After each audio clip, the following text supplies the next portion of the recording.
وسلام على عباده الذين اصطفى أما بعد فأعوذ بالله من الشيطان الرجيم بسم الله الرحمن الرحيم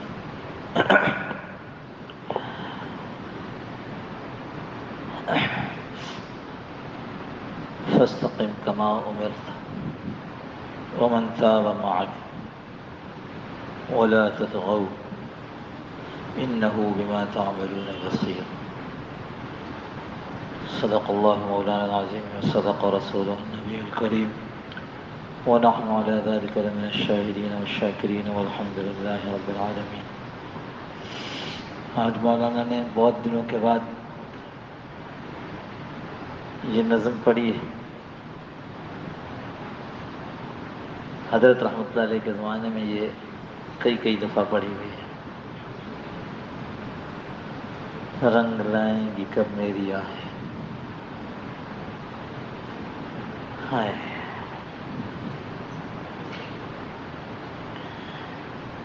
اللہ جل جلالہ و من والہ نے ایک زبردست مہینہ عطا فرما دیا. اس مہینے میں مجھے اور آپ کو یہ موقع ملا کہ ہم اللہ کے لیے روزے رکھیں. اللہ کے لیے روزے رکھیں. نماز کا پتہ چل رہا ہوتا ہے یہ پڑھ رہا ہے, زکوٰۃ کا پتہ چل رہا ہوتا ہے کہ دی جا رہی ہے, حج کا پتہ چل رہا ہوتا ہے سفر کر رہا ہے, روزے کا پتہ نہیں چل رہا ہوتا. اللہ کے لیے روزہ رکھنے کی توفیق ملی. رمضان کی راتوں میں 20 رکعت تراویح, 40 سجدے اضافی کرنے کا موقع ملا. صبح شام دعائیں, قرآن کی خوب تلاوت. اللہ پاک ہم سب کی ان ساری عبادات کو قبول فرما دے.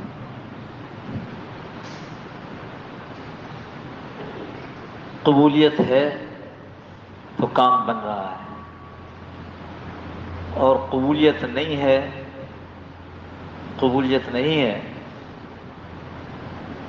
تو ہزارہ سال کی عبادت اس کے باوجود ابلیس کو جنت سے نکال دیا گیا, شیطان کا لقب ملے گا.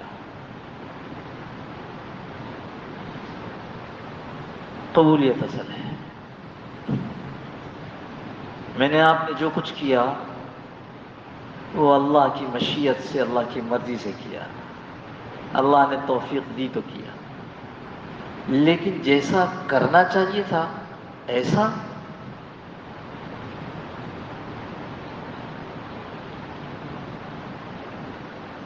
یہ سورہ ہود کی آیت تھی جو ہم نے تلاوت کی. فاستقم کما امرت ومن تاب معک ولا تطغوا.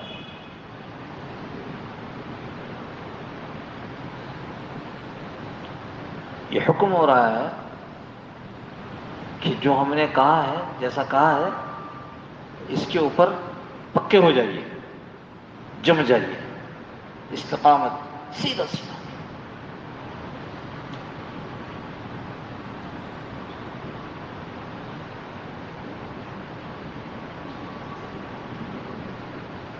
حضرت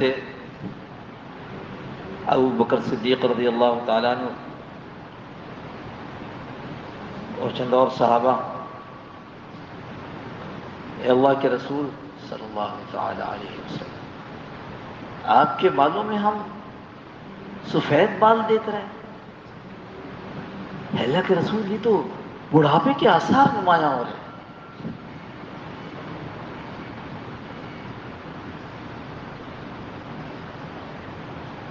حضور صلی اللہ تعالی وسلم نے فرمایا, ہاں مجھے سورہ ہود نے بوڑھا کر دیا. مجھے سورہ, بعض روایت میں, یہ ترمذی کی روایت ہے, بعض روایت میں اس میں سورہ واقعہ, سورہ تکویر, سورہ نبا, ان کا بھی تذکرہ ہے. ترمذی شریف روایت, مجھے سورہ ہود نے بوڑھا کر دیا.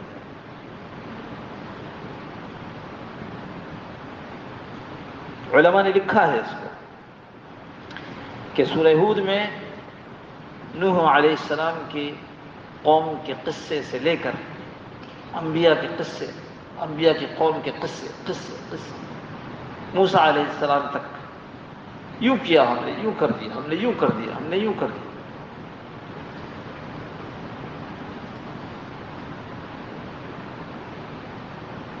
یہ فرمایا یہ قصے انبیاء کے، یہ قصے شہروں کے اور بستیوں کے جو سنائے ہیں، جس میں کہیں یہ ہے کہ اس پر عذاب آیا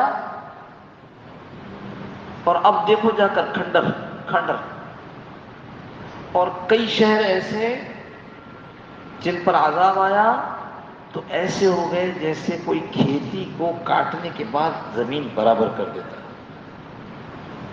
اور فرمایا یہ اللہ نے ظلم نہیں کیا، ان لوگوں نے اللہ کو چھوڑ کر اللہ کے غیر سے جی لگایا، یہ ان کا اپنا ظلم کیا ہوا ہے.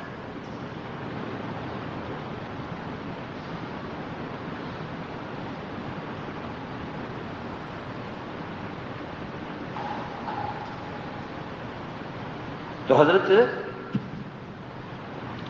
عبداللہ ابن عباس رضی اللہ عنہ جو قرآن کے خوب جاننے والے تھے،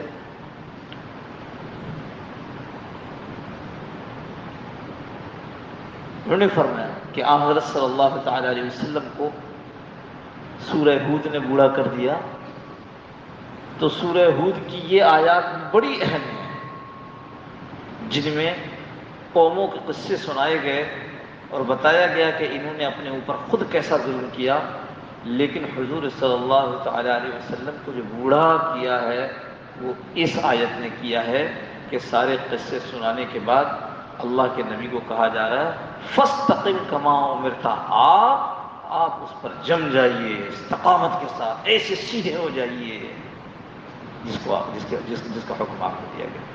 یہ ہے وہ جس نے بوڑھا کیا. مشکل کام ہے. یہ سیمنٹ کی سریا، یہ اور چیزیں ملا کر کے آپ ستون بناؤ، عمارت بناؤ، 100 منزلوں کی عمارت بنی ہے، سیدھی بالکل سیدھی بن جاتی ہے. لیکن ایک متحرک انسان، اس کو کہا جائے سیدھا بالکل فرق نہ آنے پائے، کھڑے ہونے میں نہیں.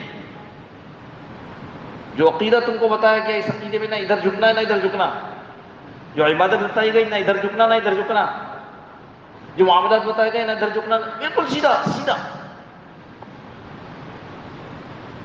جو معاشرت بتائی گئی، جو اخلاق بتائے گئے، فاستقم کما امرت. ارے اللہ، کوئی کیسے کر سکتا ہے؟ کما، جیسے آپ نے حکم دیا اس کے مطابق جو اللہ کی شان کے لائق استقامت ہے وہ کیسے ہو سکے گی؟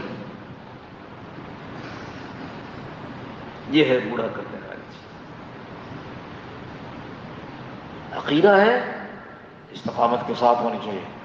اللہ ایک ہے، یہ کرنے والی ذات ہے، جو کچھ ہوگا دنیا میں اس سے ہوگا، جو اس سے پہلے کچھ ہوا ہے وہ اسی سے ہوا ہے، اور جو آج ہو رہا ہے وہ اسی کے ذریعے ہو رہا ہے. اللہ کے حکم سے ہو رہا ہے. مال اس سے ہوتا ہوا نظر آتا ہے، لیکن مال سے وہ نہیں ہوتا جو مال والے کرنا چاہتے ہیں، مال سے وہ ہوتا ہے جو اللہ چاہتے ہیں.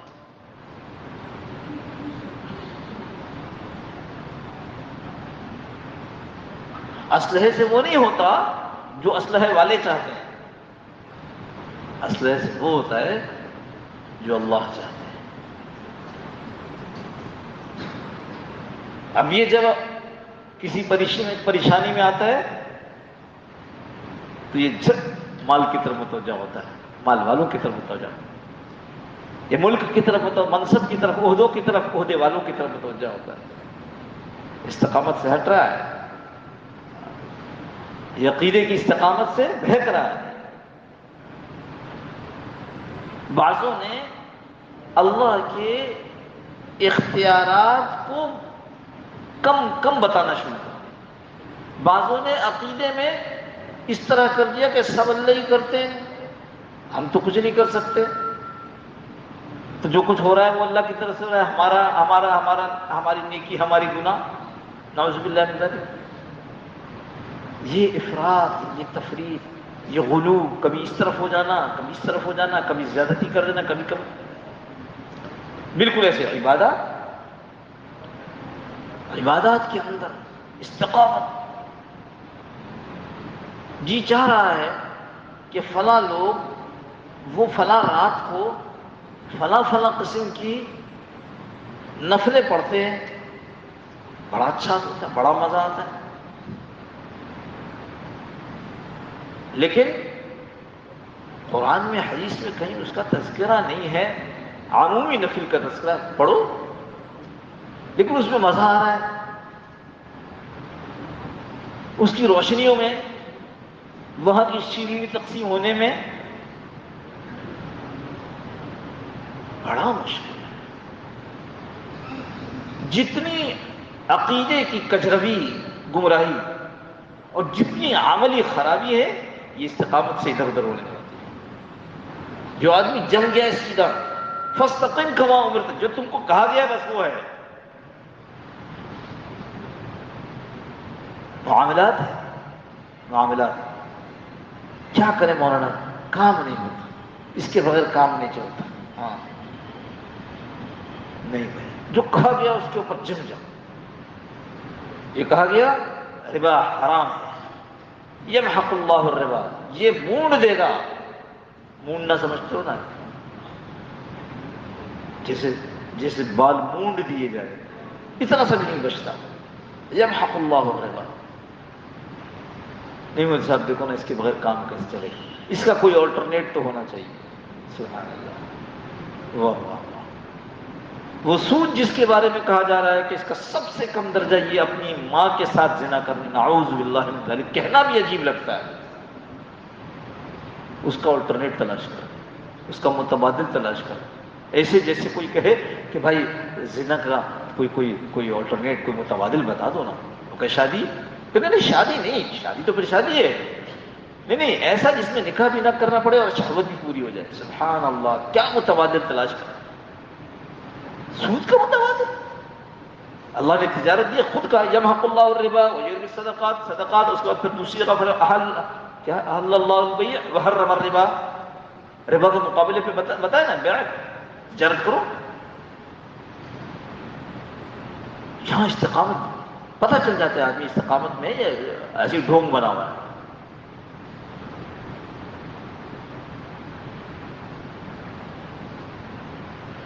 کبھی بھی متبادل حرام کا مت مانگیے، اللہ نے حلال بہت دیا ہے، حرام کا متبادل آپ کیا چاہتے ہیں؟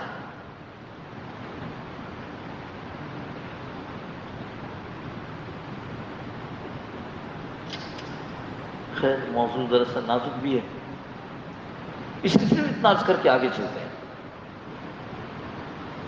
یہ معاشرت ہے، اس معاشرت کے اندر استقامت کیا ہے؟ اس معاشرت کے اندر استقامت یہ ہے کہ اللہ نے فرمایا رسول صلی اللہ تعالی علیہ وسلم کی معاشرت کی، ان کی نقل کرو، ان کی طرح کے لباس کی، ان کی طرح کی شکل کی، ان کی طرح کے اٹھنے بیٹھنے کی، ان کی نقل کرو از اول تا آخر، پیدائش سے لے کر موت تک۔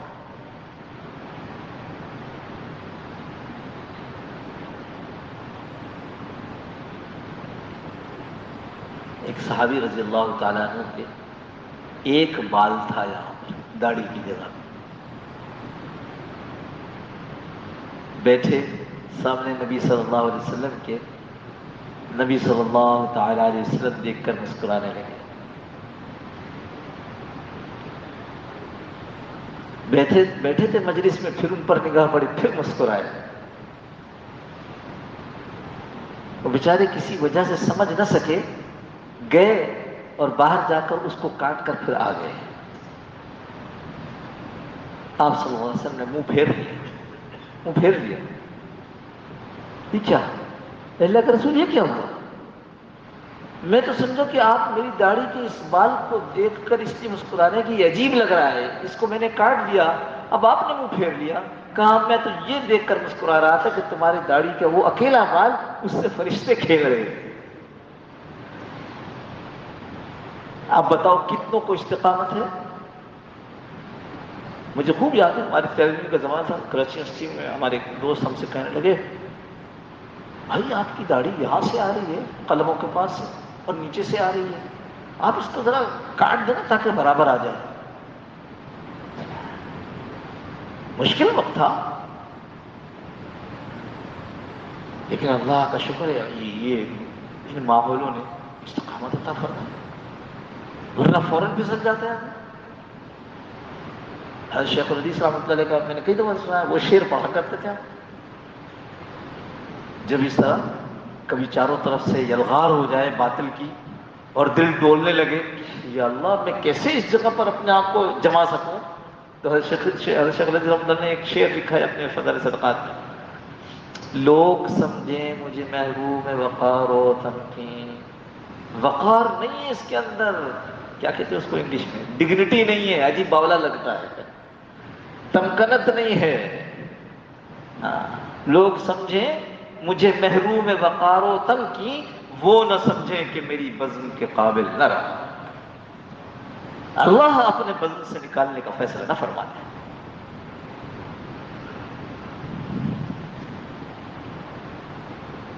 یہ ہماری مائیں بہنیں، ابھی ہمارے ہاں الحمدللہ اعتکاف ہوا، اللہ کا شکر ہے 36 کے قریب آدمی تھے شہر بھر سے، اور وہاں کے علاقوں کے بھی ماشاءاللہ خانقاہ کے چاروں طرف کے علاقے کے یہ احباب آ گئے تھے، اللہ کا شکر ہے الحمدللہ بہت اچھا ہوا۔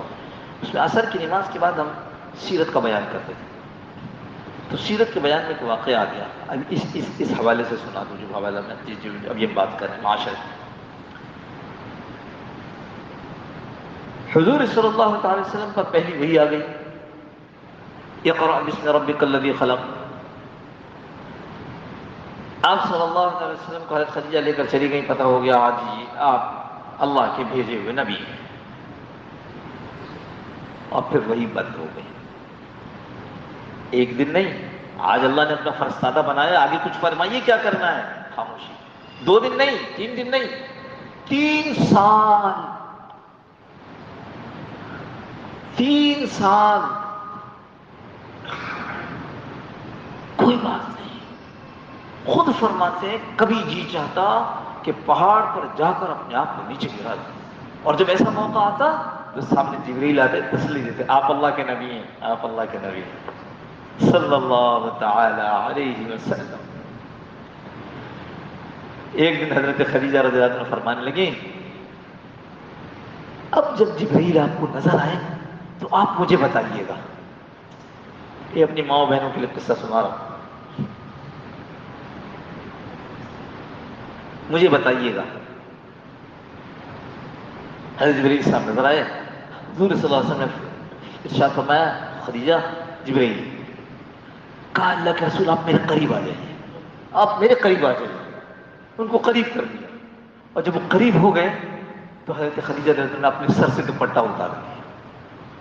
کہا اللہ کے رسول کیا اب بھی آپ کو جبریل نظر آ رہے ہیں؟ کہا نہیں آ رہے۔ دوپٹہ پہن لیا اور کہا اللہ کے رسول بالکل فکر نہ کیجیے، آپ کے پاس جو آیا ہے وہ کوئی شیطانی عمل والا نہیں ہے، وہ فرشتہ ہے جس نے جب میں نے دوپٹہ اتارا تو وہ حیا سے چھپ گیا۔ سبحان اللہ۔ خیر یہ تو اس لیے یاد ہے، ابھی تازہ تازہ تھا ذہن میں آ گیا تو میں نے آپ کو سنا دیا، ہماری ماں بہنوں کے فائدے کا ہے جو سر کھول کر رکھتے ہیں۔ تو عرض کر رہا تھا کہ استقامت معاشرت میں بھی ہے، معاملات میں بھی ہے، اخلاق میں بھی ہے۔ ذرا غصہ آیا اور قابو سے باہر، استقامت نہیں ہے۔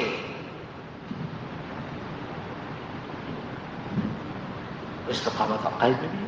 تو فاستقم کما امرت، بتاؤ ذرا کہ حضرت ابو علی سری رحمۃ اللہ علیہ، ایک بزرگ گزرے ہیں، امام قرطبی رحمۃ اللہ علیہ نے ان کا قصہ لکھا ہے اپنی تفسیر میں، اور فرمایا کہ ابو علی سری نے خواب میں حضور صلی اللہ تعالی علیہ وسلم کی زیارت کی۔ جس نے رسول اللہ صلی اللہ علیہ وسلم کو خواب میں دیکھا اس نے سچ دیکھا، اس لیے کہ شیطان ویسا نہیں بن سکتا، یہ متفق بات ہے۔ تو جب زیارت ہوئی تو کہا، پوچھا، اے اللہ کے رسول صلی اللہ تعالی علیہ وسلم، یہ جو کہا جاتا ہے کہ آپ پر بڑھاپے کے آثار نمایاں ہو گئے سورہ ہود کی وجہ سے، آپ نے فرمایا تھا، تو کیا یہ سچ ہے؟ اللہ کے رسول صلی اللہ علیہ وسلم نے فرمایا سچ ہے۔ تو کہا کہ اچھا، تو اس میں جو بڑے عذاب کے واقعات ہیں یہ ان کی وجہ سے؟ فرمایا نہیں، اس وجہ سے کہ کما فاستقم کما امرتا کہا گیا، یہ مشکل۔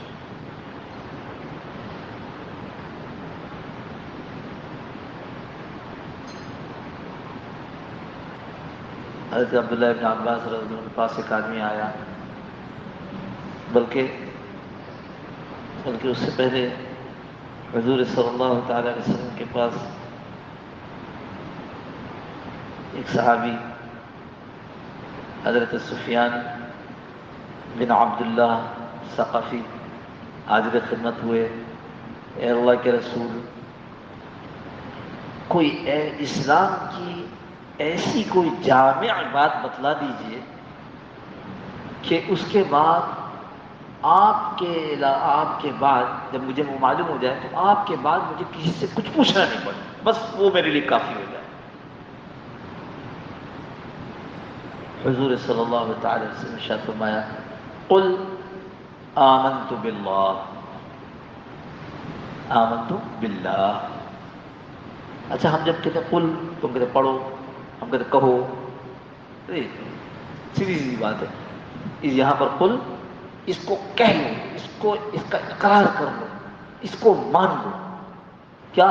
آمنت باللہ، اللہ پر میں ایمان لے آیا، ثم استقم، اور اس پر پھر مضبوط جم جاؤ۔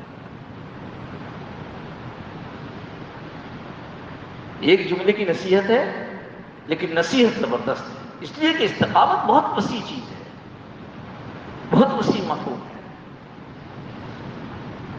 تشریح میں نے آپ کے سامنے اتنی کر دی۔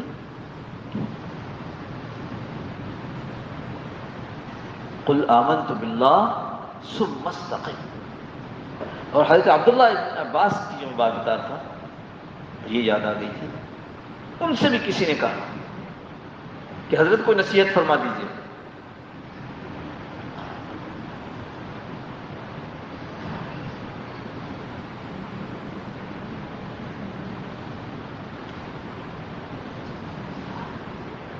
ایمان اسلام پر استقامت جم جاؤ، استقامت حاصل کرو،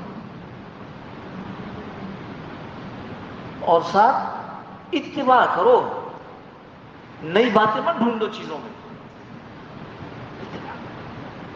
جو رسول اللہ صلی اللہ علیہ وسلم نے کیا ہے وہ کرنا ہے، جو نہیں کیا وہ نہیں کرنا ہے۔ حضرت علی بن حسین رضی اللہ تعالی عنہ رحمۃ اللہ رضی اللہ تعالی عنہ، حضور حضرت حسین آتے کے بیٹے،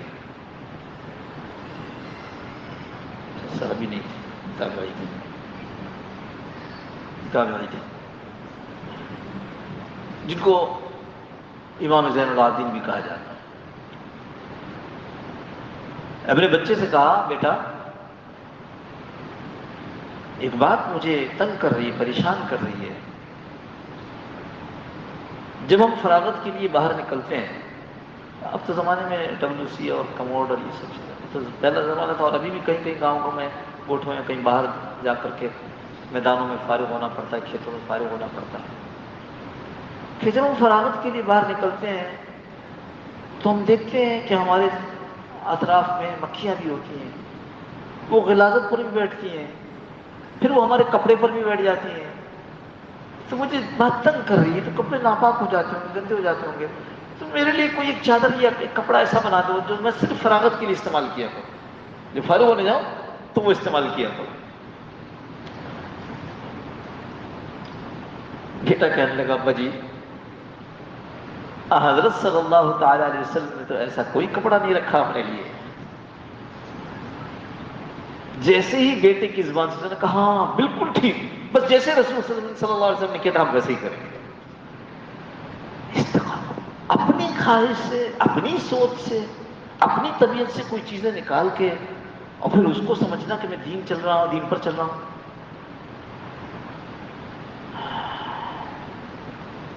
فاستقم کما امرت، اس پر پکے ہو جائیے جس کا آپ کو حکم دیا. ومن تاب معک ولا تطغوا. مفسرین نے یہاں یہ لکھی ہے یہ بات کہ یہاں یہ کہا گیا ہے کہ آپ بھی اور وہ لوگ جو توبہ تائب ہو کر کفر کو چھوڑ کر اسلام میں داخل ہوئے، یعنی اسلام قبول کرنے والے، ان کے لیے بھی یہی حکم ہے. اس لیے کہ آگے لکھا ہے ولا تطغوا، اور سرکشی نہ کریں. اللہ کے نبی کو یہ نہیں کہا جاتا تھا سرکشی نہ کریں. لہذا یہ فرمایا مفسرین نے کہ اللہ کے نبی صلی اللہ تعالی علیہ وسلم کی فکر سے جو بڑھاپا آیا اس میں اپنی فکر تو نبی تھے، مضبوط تھے، معصوم عن الخطا تھے، وہ اس وجہ تھا کہ پتہ نہیں میری امت وہ استقامت پر رہ سکے کہ نہیں رہ سکے.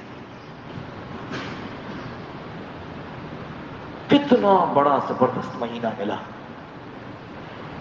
کتنے قرآن ختم کیے، کتنے نوافل پڑھے، کتنا اپنے آپ کو گناہوں سے بچایا.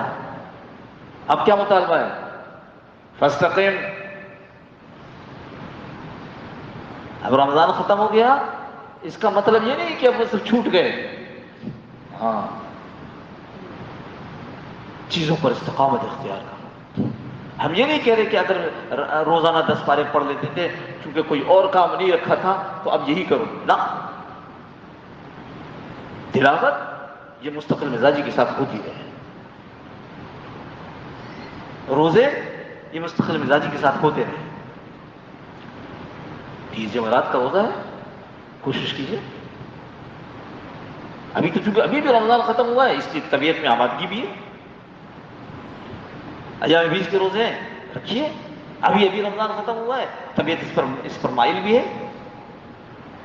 یاد رکھیے اگر شوال گزر گیا مشکل ہو جائے گی، شوال کے بعد والا مہینہ گزر گیا اور مشکل ہو جائے گی. پھر یہاں تک کہ آپ عام روٹین پہ آئیں گے، پھر یہ 30 جمعرات روزے نہیں چلتے. فاستقم کما امرت، یہ استقامت کوئی آسان چیز نہیں ہے. نبی صلی اللہ علیہ وسلم ہمارے ہی واسطے گھبرا رہے تھے.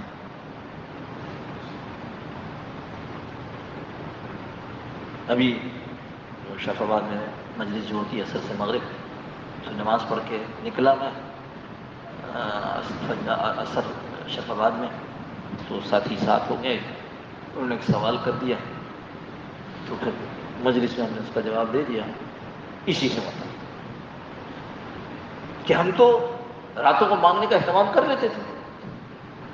اب تو تھے وہاں، آپ نے سنا نا، ہم راتوں کو اہتمام کر لیتے تھے مانگنے کا. اب کیا کریں؟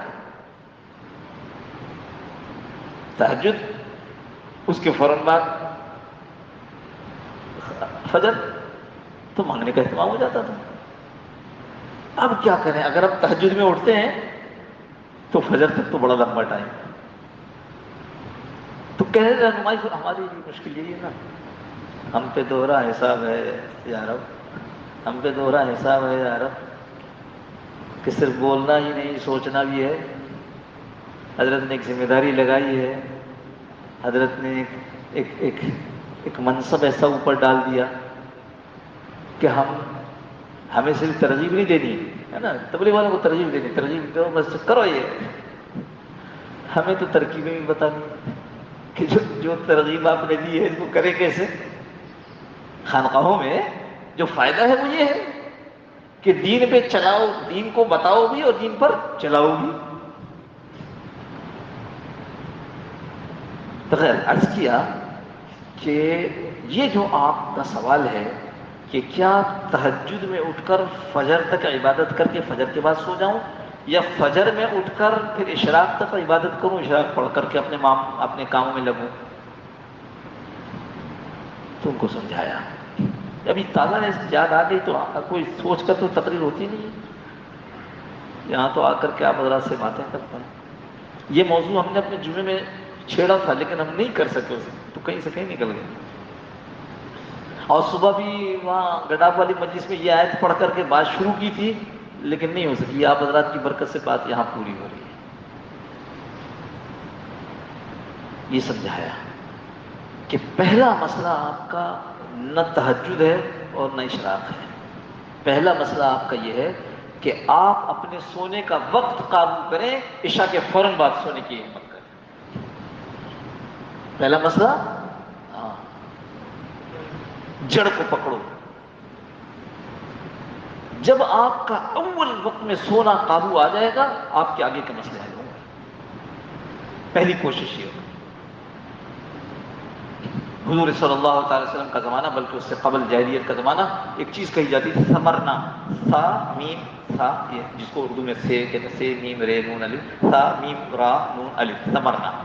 چاندنی رات ہے اور بیٹھے ہیں، کب لگ رہی ہے اور داستان گوئی ہو رہی ہے اور کہانیاں سنائی جا رہی ہیں. ثمرنا. اللہ کے نبی صلی اللہ علیہ وسلم آ کر منع فرمائے غلط، بند کرو اس کو. عشاء ہو گئی، جاؤ سو جاؤ. رات کا وقت کس کا ہے؟ یا سونا ہے یا اپنے اللہ سے باتیں کرنی، بس. تیسرا کوئی کام نہیں ہے. یہ واٹس ایپ تو آج ہم نے اپنے اوپر نشہ چڑھا لیا. جب تک 1 گھنٹہ دیکھے نہیں نیند نہیں آتی. نشہ ہے نشہ، اور اس نشے میں وہ ساری حرکتیں کرتے ہیں جو نہیں کرنی چاہیے.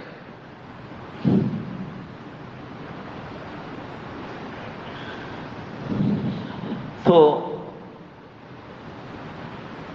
پہلا کام یہ ہے.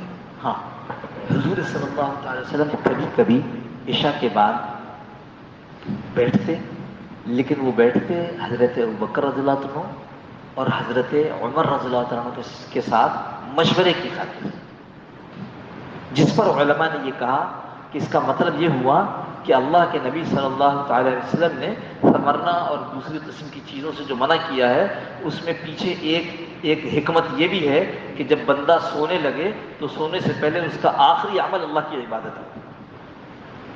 پتہ نہیں کون کون سے عمل کرتا رہا، واٹس ایپ پہ یہاں وہاں پھرتا رہا، پھر سو گیا اور معلوم ہوا کہ اس کے بعد آنکھ کھلی نہیں، پتہ نہیں کس حال میں رخصتی ہو گئی. اللہ ہم سب کی حفاظت فرما دے، ہماری اولادوں کی نسلوں کی حفاظت فرما دے. اس کو سب سے جوان بوڑھے سب اسی عمر سے مبتلا ہو گئے.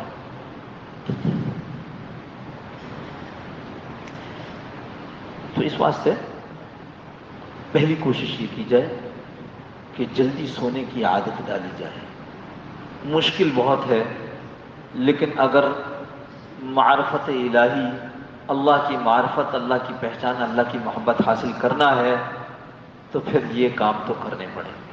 ہمارے حضرت رحمۃ اللہ علیہ مولانا غلامی صاحب شیخ اول، وہ اپنی پنجابی میں فرماتے تھے، اے چکی تو نے پینی پڑے گی. ترجمہ خود ہی کرتے تھے، یہ چکی تو تمہیں پیسنی ہی پڑے گی، یہ مشقت تو اٹھانی پڑے گی. شادی بیاہ کا کیا کریں گے؟ اوہو بڑا مشکل ہے. اس کے بھی طریقے ہیں، پوچھ لینا، اس کے بھی طریقے. خیر، عرض کر رہا تھا کہ جب یہ قابو آئے گا تو پھر دوسری چیز قابو کر. وہ کیا ہے؟ فجر پڑھ کر سونا نہیں ہے. فجر پڑھ کر کیا کرنا ہے؟ عبادت میں مشغول رہنا یہاں تک کہ اشراق ہو جائے. اور ہم نے تو ان سے کہا، جو احباب بیٹھے ہوئے، بھائی اور آسان طریقہ ہے، فجر پڑھ کر کے چہل قدمی کرو، اس میں ذکر کرتے رہو. یہ تو تمہارے روح کی روح اور جسم کا جسم دونوں بنے. میں نے کہا بعض حکیم جو ہیں وہ ایسے ہیں کہ انہوں نے اپنے وہ جو نسخہ لکھنے کا پیڈ ہوتا ہے نا، اس کے اوپر اپنا نام حکیم فلاں فلاں لکھا ہوا ہے، نیچے وہ لکھتے ہیں وہ شافی، پھر دوا لکھتے ہیں دوا لکھتے ہیں، اور نیچے جو ہے وہ سب کو ایک چیز لکھنی ہے تو وہ چھاپ ہی دی ہے. کیا؟ یہ دوا یہ دوا یہ دوا، چھپی ہوئی چیزیں، اور ہوا خوری، اور صبح کی سیر. پہلے یہ قابو کرنا ہے اور اس کے ساتھ ساتھ دوسری چیزیں کیا قابو کرنی؟ فجر کے بعد نہیں سونا. اور جب اللہ ہمت دے دے تو پھر انشاءاللہ تہجد کے وقت میں اٹھ کر مانگیں گے۔ اب کیا کریں اس وقت میں تہجد کا کیا کریں؟ ہم تو یہیں سے اسی ممبر سے سنتے رہے ہیں کہ تہجد ضروری ہے اس آدمی کے لیے جو اللہ کی محبت کو حاصل کرنا چاہتا ہے۔ تو حضرت حکیم اختر صاحب رحمہ اللہ نے اپنے مواعظ میں لکھا ہے کہ حضرت علامہ شامی رحمۃ اللہ علیہ جو فقہ حنفی کے سمجھو جن کے بغیر مفتی یہ نہیں ہے، جن کے بغیر ہماری فقہ مکمل ہی نہیں ہوتی، علامہ شامی رحمۃ اللہ علیہ نے یہ لکھا ہے کہ اگر کوئی شخص جس کو رات کو آنکھ نہ کھلتی ہو، وہ عشاء کی نماز کے بعد 2 رکعت نماز سنت پڑھنے کے بعد اور وتر سے پہلے 2 رکعت نفل تہجد کی نیت کر کے پڑھ لے تو اللہ پاک اس کو تہجد کا ثواب عطا فرما دے۔ یہ علامہ شامی رحمۃ اللہ کے حوالے سے لکھا اور کتاب کا اور وہ صفحے کا بھی حوالہ ہے اس کا۔ تو ہم یہ نہیں کہہ رہے کہ جو لوگ کسی بڑے دربار شیریں اور رحمت شیریں کی مٹھائی کھاتے ہیں ان کو ہم کہیں کسی ریڑھی پر سے گلاب جامن خرید کے کھا لو، نہیں، جو وہاں کی کھاتے ہیں جن کو اللہ نے دیا ہے وہ وہیں کی کھائیں، جو تہجد رات کو آخر وقت میں پڑھتے ہیں اسی وقت پڑھیں۔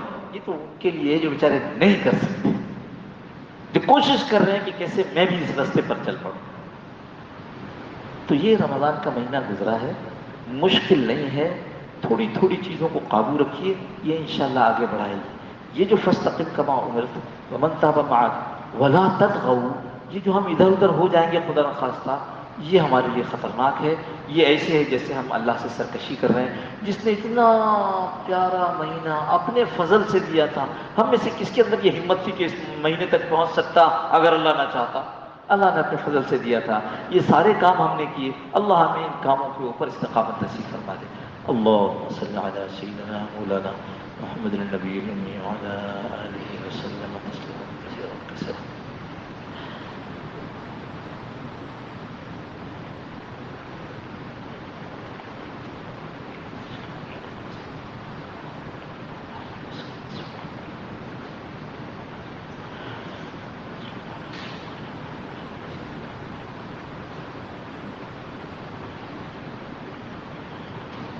اے اللہ جو کچھ عبادات رمضان میں ہو گئیں اے اللہ ٹوٹی پھوٹی تھیں، اے اللہ ہم تو آپ کی شان کے لائق عبادت کر ہی نہیں سکتے، اے اللہ جیسی بھی ہو گئی اس کو اپنے عالی دربار میں قبول فرما لیجیے، اے اللہ اس کو قبول فرما کر ہمارے لیے دنیا اور آخرت میں ترقی درجات کا سبب بنا دیجیے، اے اللہ آگے ہمیں اس پر استقامت نصیب فرمائیے، اے اللہ ہمارے جو دین کے دشمن ہیں شیطان اور نفس، اور اللہ جو ہمارے دنیا کے دشمن ہیں، اے اللہ ان سب دشمنوں سے ہم آپ کی پناہ میں آنا چاہتے ہیں، آپ ہمیں اپنی پناہ میں لے لیجیے، اے اللہ اگر آپ نے ہمیں اپنی طرف جذب کر لیا، ہمیں اپنی پناہ میں لے لیا تو اللہ دنیا کی کوئی طاقت ہمیں آپ سے دور نہیں کر سکتی، اے اللہ ہم پر مہربانی فرما دیجیے، اے اللہ اپنی پناہ میں لے لیجیے، دین کے دشمنوں سے بھی اور دنیا کے دشمنوں سے بھی، اے اللہ جو مانگا وہ بھی عطا فرمائیے،